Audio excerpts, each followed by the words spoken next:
今日咧我哋嗰個主題咧就係講啦，都係話，咦，點樣可以咧揾到一個真係適合你自己嘅一個工作，同埋點樣可以揀啱自己嘅事業咧可以三分付出十分收穫，我哋叫做少勞多得咁啊真係最好啊，係嘛咁啊一路做嘢嘅時候咧，人生佔咗工作嘅時間咧都幾長㗎喎，係嘛？咁咧所以揀啱工作重唔重要啊？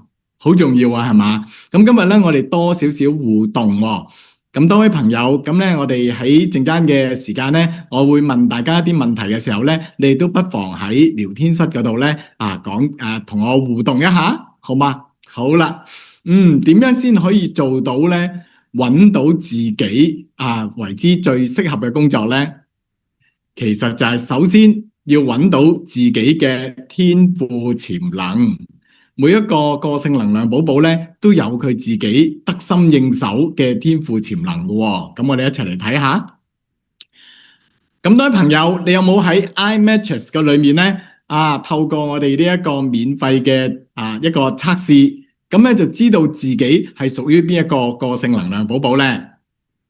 冇錯啦，係免費嘅喎。咁我哋咧可以透過我哋一個 QR code，跟住回答一啲簡單嘅問題啦，跟住咧做一個免費嘅測試報告，跟住你就知道，咦，你係屬於邊一個個性能量寶寶嘅喎？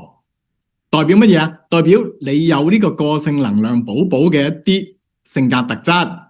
咁我想再深入啲咁樣去了解呢個個性能量寶寶同我自己嘅關係咧，咁你就要透過 iMatrix 咧去再選擇一啲適合自己嘅一啲報告咯喎，譬如一啲自己嘅整個人生嘅一個報告啦，或者感情報告啦、事業報告咧，都可以一一同你剖析嘅喎。好啦，事不宜遲啦，我哋一齊嚟睇睇。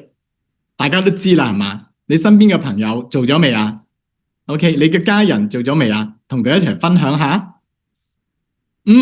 冇錯啦，今日咧我哋就係講由爺爺開始講起啦。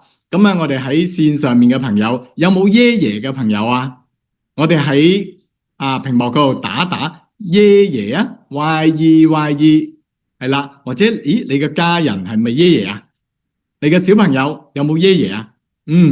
爺爺佢嘅本身性格咧，我哋喺早之前咧都有講咗。咁我哋今日咧就再話翻俾你聽，佢本身咧係一個好有品味。我哋話即係我哋叫好似巴菲特嘅價值投資係嘛？我哋最緊要咧，所有嘢咧佢都係好講一種品質啦、價值啦、回報啦，係嘛？好重要嘅喎。佢另外咧，佢天生咧，我哋話好有品味。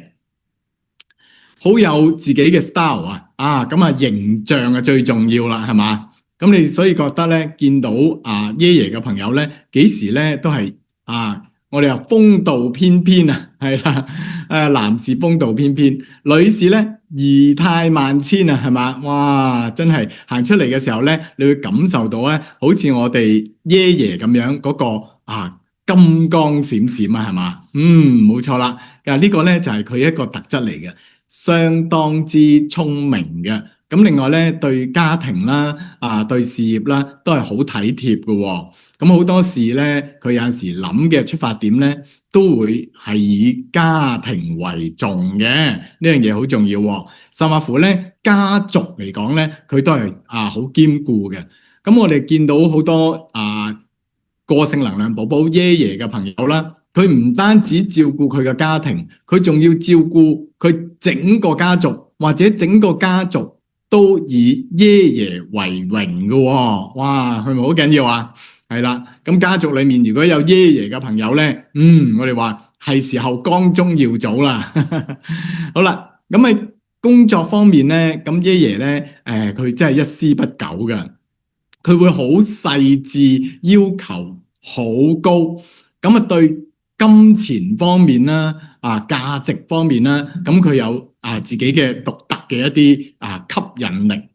記住喎，爺爺佢唔需要揾錢嘅，係錢自然俾爺爺吸引到翻嚟嘅，係咪好特別啊？佢天生有吸錢嘅能力嘅，吸財嘅能力嘅，係嘛？咁咧，所以咧，佢對一啲金融啦、投資啦，或者咧我哋話做好多老闆啦，係嘛？金主啦，係嘛？都會係爺爺呢一方面咧係特別得心應手嘅喎，係啦。咁佢對好多嘢有要求、有品味啦。咁佢亦都有啲藝術方面嘅一啲天賦喎。所以咧，你無論喺生活嘅品味方面啦，你會發覺咧，佢中意買一啲比較高尚嘅影音器材啦，係嘛？係嘛？講緊你喎，係嘛？係啦。咁佢願意咧喺啲奢侈品方面咧亦都花唔少錢嘅喎，係嘛？咁佢又覺得值得嘅。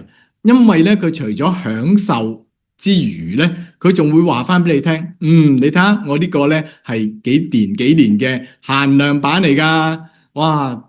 就算遲啲我再吹出去嘅時候咧，都會升值嘅添，即係一邊享受就一邊賺錢咁呢個咧就好叻嘅喎，呢個爺爺識嘆識享受，仲識得吸錢添。咁咧，我哋話商業顧問啦，或者係啲家族企業方面咧，佢都係好拿手嘅，因為佢好多時咧都係將嗰個精力、精神同埋個心思嗰份愛咧，放咗喺嗰個家族或者家庭方面嘅。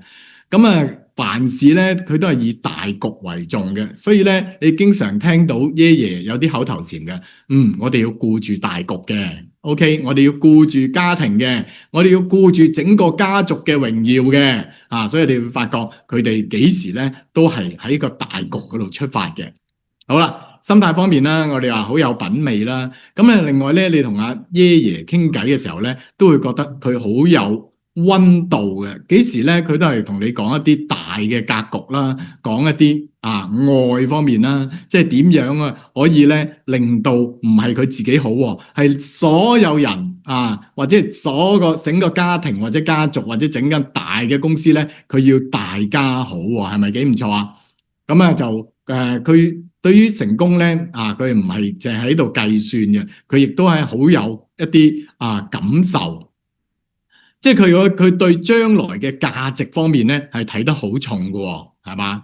咁就所以爺爺咧佢要求好高，咁所以好多時咧喺好多人眼中要同爺爺一齊合作咧，你都會覺得有啲壓力喎，因為佢要求高啊嘛，品味高啊嘛，係嘛？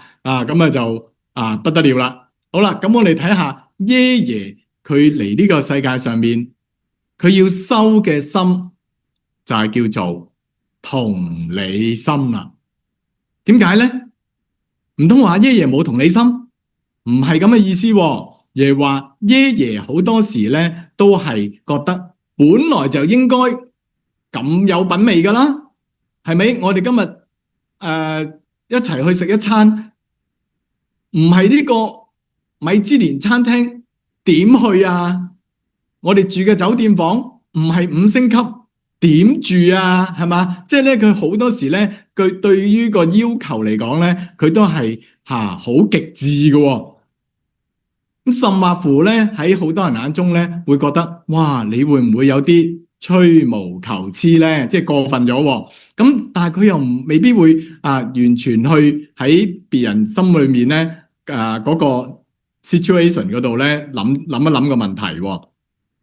所以咧，我哋話，如果爺爺佢有一個同理心，喺翻我哋同個對象或者係客戶啦，或者係家人啦，或者係佢嘅下屬啦，佢都會明白，佢暫時未到呢一個層次啫。咁咧就識得點樣去將嗰個要求咧略為調整一下。包容多少少咧，咁咧阿爺爺咧就會受到好多人嘅一種共鳴同埋愛戴嘅喎，咁所以好重要喎，就唔係一味咧就覺得自己有咁嘅品味咁嘅要求咧就啱晒咁對方咧又未必達到咁嘅層次啊嘛，係嘛？咁多位爺爺個性能量寶寶，咁你哋要注意喎，都會有陣時都要喺翻人哋嘅情況嗰度。或者佢嘅層次，或者佢而家呢段時間未到呢個層次咧，係嘛？咁咧，我哋俾少少耐性佢，俾少少同理心，咁樣我哋大家相處咧就更加之和諧啦，好嗎？好，咁我哋又睇睇另外一個能量寶寶，Woo 喎，Woo 嘅朋友有冇 Woo 嘅朋友？WO，咁我哋喺我哋嘅屏幕度打 WO 啊，冇錯啦，講緊你啦。咁 Woo 嘅朋友咧，佢特別嘅地方係乜嘢啊？佢好有一種靈感嘅，佢做事做人做事都係嘅，佢機會多啦。另外咧就人際關係、人脈啊各方面咧，佢都會好容易會發掘到對方嘅一啲可以大家點樣合作啦嘅機會啦、時機啦，佢會好用佢嘅直覺咧去揾到一啲商機嘅喎。